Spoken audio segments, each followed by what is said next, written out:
BJP ಮುಖಂಡ K Venkatesh ಕೊಲೆ ಪ್ರಕರಣದಲ್ಲಿ ಭಾಗಿಯಾದ 6 ಜನರಿಗೆ ಗಂಗಾವತಿ ನಗರದ ನ್ಯಾಯಾಧೀಶರು ಐತಿಹಾಸಿಕ ತೀರ್ಪು ನೀಡುವುದರ ಮೂಲಕ 6 ಜನರಿಗೆ ಗಲ್ಲು ಶಿಕ್ಷೆಯನ್ನು ನೀಡುವುದರ ಮೂಲಕ ಈ ನಿಟ್ಟಿನಲ್ಲಿ ಪೊಲೀಸ್ ಇಲಾಖೆಯ ಹಿರಿಯ ಅಧಿಕಾರಿಗಳ ತಂಡವು ಗಂಗಾವತಿ ಕೆ ವೆಂಕಟೇಶ್ ಅವರ ನಿವಾಸಕ್ಕೆ ತೆರಳಿ ಅವರ ಕುಟುಂಬಕ್ಕೆ ಆತ್ಮಸ್ಥೈರ್ಯ ಮತ್ತು ಸಾಂತ್ವನ ಹೇಳುವುದರ ಮೂಲಕ ಪೊಲೀಸ್ ಇಲಾಖೆ ಕೆ ವೆಂಕಟೇಶ್ ಅವರ ತಂದೆ ತಾಯಿಯವರಿಗೆ ಆತ್ಮಸ್ಥೈರ್ಯವನ್ನು ತುಂಬಿದ್ದಾರೆ.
ಡೇ ಬಿಫೋರ್ ಇಲ್ಲ ಒಂದು 2 ದಿನ ಬಿಟ್ಟು ಬರ್ತಾರೆ ಕಳಿಸಿದ್ವಿ ಸರ್.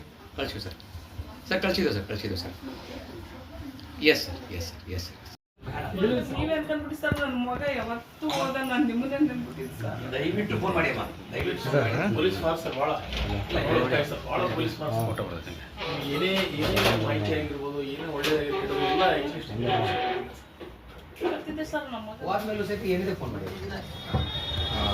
ನಿನ್ನೆ ವೆಂಕಟೇಶ್ ಅವರ ಕೊಲೆಯ ಪ್ರಕರಣದಲ್ಲಿ ನಿನ್ನೆ ಮಾನ್ಯ ನ್ಯಾಯಾಲಯ ದೀರ್ಘ ವಿಚಾರಣೆ ಮಾಡಿ ನಂತರ ದೋಷಾರೋಪಿತರಿಗೆ 6 ಜನರಿಗೆ ಗಲ್ಲು ಶಿಕ್ಷೆಯನ್ನು ವಿಧಿಸಿದ್ದಕ್ಕೆ ದುಃಖಪಾತಿಯವರಿಗೆ, ಅವರ ತಾಯಿಯವರಿಗೆ, ತಂದೆ ತಾಯಿಯಂದಿರಿಗೆ, ಅವರ ಕುಟುಂಬದವರಿಗೆ ಆತ್ಮಸ್ಥೈರ್ಯ ತುಂಬಲಿಕ್ಕೆ, ಧೈರ್ಯವನ್ನು ಹೇಳಲಿಕ್ಕೆ ಮತ್ತು ಪೊಲೀಸ್ ಇಲಾಖೆ